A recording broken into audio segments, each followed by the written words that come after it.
Hello everyone, কেমন আছো তোমরা সবাই? আশা করছি তোমরা সকলেই খুব ভালো আছো। আমিও তোমাদের ভালোবাসায় অনেক অনেক ভালো আছি। ইকো পার্ক ভ্রমণের সেকেন্ড পার্টে তোমাদের সকলকে জানাই অনেক অনেক স্বাগত। ইকো পার্ক হলো ভারতবর্ষের সর্ববৃহৎ পার্ক, যেটা কিনা 480 একর জমি নিয়ে তৈরি। ইকো পার্ক ভ্রমণের ফার্স্ট পার্টে তো তোমরা সকলেই দেখেছো যে সকাল সকাল পার্কের মধ্যে টিকিট কেটে ঢুকলাম এবং তারপর দেখলাম 7 wonders of the world, fruit garden, butterfly garden, the highest railway station of India। আর এই সব কিছু পেরিয়ে ফাইনালি আমরা কিন্তু চলে এসেছি লেকের কাছে। আর এরপর আমরা কিন্তু আরো অনেক ইন্টারেস্টিং জিনিস দেখবো, তাই ভিডিওটা স্কিপ না করে শেষ পর্যন্ত দেখতে থাকো।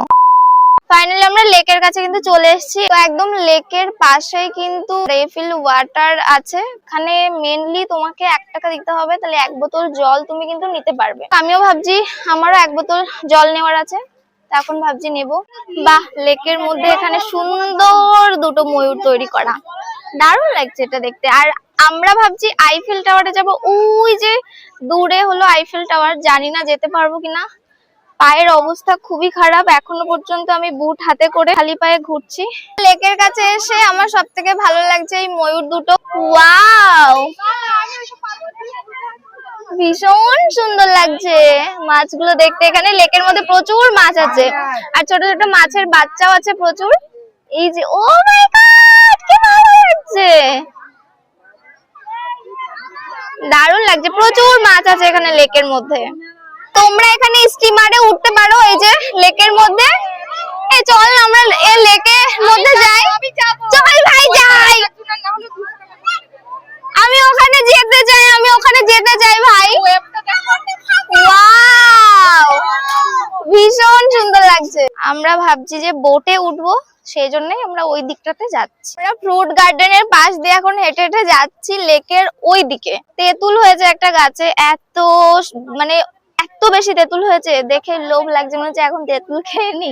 তো যাই হোক, এখন আমরা এই যে লেকের পাশ দিয়ে হাঁটছি। কত সুন্দর দেখো কাঠগোলাপ গাছ। এখানে কিন্তু এই পার্কে এসে তোমরা পিকনিকও করতে পারবে, যেহেতু এটা বছরের শেষ সময়, এখন তো সবাই পিকনিক করবেই, তো এখানে পিকনিক করা যাবে। খুব সুন্দর স্পট। তো যাই হোক, চলো এখন সামনের দিকে যাওয়া যাক। তো এখানে রাইডের জন্য কিন্তু এদিকে প্যাডেল বোর্ড বা শিকারা তোমরা নিতে পারো। টাইম অনুযায়ী কিন্তু টাকা নেবে। 15 মিনিটে 100 টাকা, আর 20 মিনিটে দেখাচ্ছে 200 টাকা। তো আমরা তো প্যাডেল বোর্ডে উঠবো না, আমরা একদম সোজা যাচ্ছি এই দিকে। তো আমরা উঠবো স্পিড বোটে, আর এখানে একজনের লাগবে 150 টাকা করে টিকিট কাটতে হবে। একটা রাউন্ড দেবে 150 টাকা। তো আমরা ভাবছি স্পিড বোটেই উঠবো। তো এখানে লাইনে দাঁড়িয়ে পড়েছি, প্রচুর মানুষ এখানে লাইন দিয়েছে। তাসলিরা বলছে উঠবে না, দেখি আমি, রানী আর দিদি হয়তো উঠতে পারি। তো আমরা লাইফ জ্যাকেট পরে নিয়েছি, এটা পরে আমাদের উঠতে হবে। এই যে রানী আর আমার দিদি ওখান থেকে খুঁজছে। কিরে হয়েছে? এখান থেকে জাস্ট ভিউটা দেখো তোমরা, ভীষণ সুন্দর লাগছে। বল, দারুন দারুন, কেমন লাগছে তোর? আমি সুপার এক্সাইটেড। সুপার এক্সাইটেড, ওর মাথায় এরকম করে নাড়াচ্ছে। তো যাই হোক, একটু পরে আমরা উঠবো কিন্তু স্পিড বোটে। ওই যে একটা ঘুরে এখান থেকে আসছে, তো ওটাতে আমরা উঠে পড়বো। তো এই যে আমাদের স্পিড বোট এসে গেছে, এখানে যারা বসে আছে তারা নামবে এবং আমরা এটাতে উঠবো। ফাইনালি আমাদের স্পিড বোটটা ছেড়ে দিল। ও মাই গড, জাস্ট ভিউটা দেখ, কি ভালো লাগছে। রোদ্রে তো আমি তাকাতেও পাচ্ছি না। ও মাই গড, কি সুন্দর। পিছনটা জাস্ট দেখো তোমরা, কি ভালো লাগছে। ওয়াও, ওদিকে সবাই চেঁচাচ্ছে ভাই। ওয়াও, ভীষণ সুন্দর। আমরা ব্রিজের নিচে দিয়ে যাচ্ছি। ও ওয়াও, দারুণ লাগছে। এই যে আমরা ব্রিজের নিচে দিয়ে চলে আসলাম এখন, ভীষণ সুন্দর লাগছে। মানে সাকসেস আজকে, অনেক বেশি সুন্দর লাগছে এখানে এসে আমার।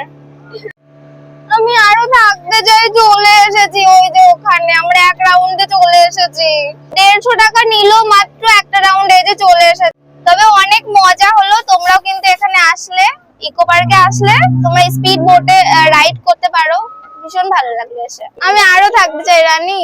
আমিও হাই, আপনারা কি করছেন? আপনারা কি জানেন এখানে এসে আমরা বোট রাইড করলাম। আমরা এখন স্পিড বোট থেকে নেমে গেছি, নেমে এই যে উপরে চলে এসেছি আমরা এখন। তো আমরা বসেছি সবাই এখানে খেতে। এখানে অনেক কিছু আছে, এই যে চিপস, এটা কেক, এটা হলো ফ্রুটি, এটা হলো ক্যাম্পা, আর ওরা খাচ্ছে লিমকা, কেক, অনেক কিছু আছে। সো এই কেকটা এখন খেয়ে নি, প্রচন্ড খিদে পেয়েছে। সেই যে সকালে খেয়েছি রুটি আর আলু ভাজা, সেটার পর আর কিছুই খাওয়া হয়নি। কেকটা 40 টাকা নিয়েছে না? 36। ওদের কাছ থেকে 4 টাকা বেশি নিয়েছে।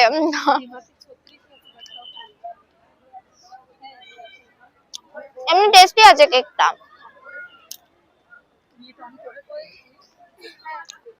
তো আমরা এখন হেঁটে হেঁটে যাচ্ছি আইফেল টাওয়ারের ওখানে। আমাদের যাওয়ার ইচ্ছা ছিল না, বাট রানীর ভীষণ ইচ্ছা যে ওখানে যাবে, তো সেই জন্য ওর কথা রাখতে আমরা যাচ্ছি এখন হেঁটে হেঁটে। পা ব্যথা হয়ে গেছে, বাট আমরা মাঝখানে কিছু খেয়ে নিয়েছি, যে কারণে মানে শরীরটা একটু, তাও যে ক্লান্তি ভাবটা, অতিরিক্ত ক্লান্তি ভাব ছিল, সেটা কিন্তু একটু কমে গেছে। যাই হোক, চলো আইফেল টাওয়ারে যাওয়া যাক। তো আমরা এখন চলে এসেছি জাপানিজ ফরেস্টে। আমরা আইফেল টাওয়ারের ওইদিকে, বাট আমরা ওখানে যাওয়ার আগে আমরা ভাবছি জাপানিজ ফরেস্টে যাব। জাপানিজ ফরেস্টের মধ্যে কিন্তু এন্ট্রি করলাম, একদম ফুল ফ্রি এন্ট্রি, কোনো টাকা লাগবে না। তো চলো এখানে ঘুরে ঘুরে দেখা যাক, বেশ ভালোই লাগছে এই জায়গাটা। ওইখানে একটা বুদ্ধদেবের মূর্তি আছে। সো এখানে কয়েকটা মূর্তি আছে, আই থিঙ্ক, আমি জানি না এটাকে কি বলে। তো যাই হোক, ওইখানে আমরা কয়েকটা ছবি তুলে নিয়েছি, এন্ড এখন যাচ্ছি সামনের দিকে। সুন্দর একটা গেট, দারুণ লাগছে। ওই দেখি, কি সুন্দর একটা ব্রিজ আছে, বাট আমরা ওদিকে গেলাম না, আমরা যাবো ডিরেক্ট এইদিকে। ওয়াও, এর কারুকার্যগুলো তো একেবারে দারুণ লাগছে। এটা হলো জাপানিজ টেম্পল, এই যে খুব সুন্দর। আর জাপানিজরা এই যে এগুলো ঘোরায়, আই ডোন্ট নো এগুলো কি বলে, এরকম করে এগুলো ঘোরায়। জাপানিজ টেম্পলের মধ্যে তো চলে এসেছি, খালি পায়ে আসতে হচ্ছে জুতো খুলে। আর এখানে বুদ্ধদেবের সুন্দর একটা মূর্তি আছে, ওটা ঘুরছে আর ওখানে ঘন্টাটা বাজছে। যাই হোক, এটার মধ্যে এটুকুই আছে, চলো এখান থেকে যাওয়া যাক। জাপানিজ টেম্পল থেকে আমরা এইখান থেকে বেরিয়ে আসলাম, আর এখানে কিন্তু এই দারুণ জিনিসটা আছে, এটার নাম কি, এটাকে কি বলে আমি জানি না, বাট ভীষণ সুন্দর, একটা ফটো তোলার খুব সুন্দর জায়গা এটা। এখান থেকে বেরিয়ে পড়লাম, আর এখানে দেখো ছোট্ট একটা ফোয়ারা আছে, আর ওইখানে ছোট্ট একটা ঝর্ণা আছে, ভীষণ সুন্দর লাগছে দেখতে। এদিকে দেখো বাঁশ দিয়ে কত সুন্দর একটা ব্যাকগ্রাউন্ড, এখানে খুব সুন্দর একটা ছবি হবে। সো আমাদের এটা জাপানিজ ফরেস্ট পুরোপুরি ঘোরা হয়ে গেছে। এখন আমরা আবার যাচ্ছি বাইরের দিকে। জাপানিজ ফুড খেতে ভীষণ পরিমাণে পছন্দ করো তারা জাপানিজ ফরেস্টে এসে এই যে এরকম একটা আর কি ক্যাফে টাইপের, রেস্টুরেন্ট টাইপের পেয়ে যাবে। তো এখান থেকে তোমরা জাপানিজ খাবার খেতে পারো। সোজা চলে আসলাম বাইরের দিকে, আবার এই যে লেকের পাশে চলে এসেছি, সে যেখান থেকে আমরা এন্ট্রি করেছিলাম সেখানে। এন্ড এখন আমরা খুঁজছি আইফেল টাওয়ার, কারণ ওটাই আমাদের মেন টার্গেট, আমরা এখন আইফেল টাওয়ার দেখবো। এখন বাজে বিকাল 3:19, আর আমার ফোনে আছে মাত্র 22% চার্জ। তো আমি জানি না আর বাকিটা সময় আমি ঠিক কিভাবে কাটাবো, যখন তখন আমার ফোন অফ হয়ে যেতে পারে। তো ভাবছি বেশি আর ভিডিও করব না, যতটা পেরেছি তোমাদের সাথে শেয়ার করেছি। তো চলো এখন লাস্ট ভাবছি যে আমরা আইফেল টাওয়ার দেখবো। এই যে চলে এসেছি আমরা কিন্তু আইফেল টাওয়ারের কাছাকাছি, ওই যে দেখতে পাচ্ছ। চলো ওখানে যাওয়া যাক, এবং কেমন অনুভূতি হয় ওখানে গিয়ে সেটাও তোমাদের সাথে শেয়ার করবো। এই যে আমাদের আইফেল টাওয়ার, ওইদিকে সূর্য বলে ভিডিওটা ভালো হচ্ছে না, জানি না বুঝতে পারছো কিনা। তো আমরা ওইদিকে যাব না, আমরা ছিলাম ঠিক ইকো পার্কের ওই দিকটাতে। ওখান থেকে ঘুরে আমরা এসছি এখানে। আর হাঁটতে পারছি না গাইস, মানে একটা করে পা ফেলছি আর মানে খুবই কষ্ট হচ্ছে, আর হাঁটতে পারছি না, ভীষণ কষ্ট হচ্ছে। তো জুতো এইভাবে হাতে নিয়ে আমি খালি পায়ে হাঁটছি সেই অনেকক্ষণ থেকে। 2,000 years later. তো আমরা রাত্রেবেলা বেরিয়েছিলাম আর এখন দেখো পুরো রাত হয়ে গেছে। আমরা এখন বাড়ি যাচ্ছি। বাকি রাস্তা আমরা ট্রেনে এসেছি, শিয়ালদা ট্রেনে, বাট সেটা প্রচন্ড টায়ার্ড ছিলাম আর ব্লগ করা হয়নি। তো যাই হোক, এখন আমরা যাচ্ছি বাড়িতে। তো চলো আজকের ব্লগটিও তাহলে এখানে শেষ করি। যারা শেষ পর্যন্ত আমার ব্লগটি দেখেছো অবশ্যই কিন্তু জানিও যে আমার ব্লগটি কেমন লেগেছে তোমাদের। আর ভালো লাগলে অবশ্যই একটা লাইক করে দেবে, আর চ্যানেলে নতুন হয়ে থাকলে অবশ্যই কিন্তু সাবস্ক্রাইব করে দেবে চ্যানেলটি। নেক্সট ব্লগে তোমাদের সাথে খুব তাড়াতাড়ি দেখা হচ্ছে। টাটা।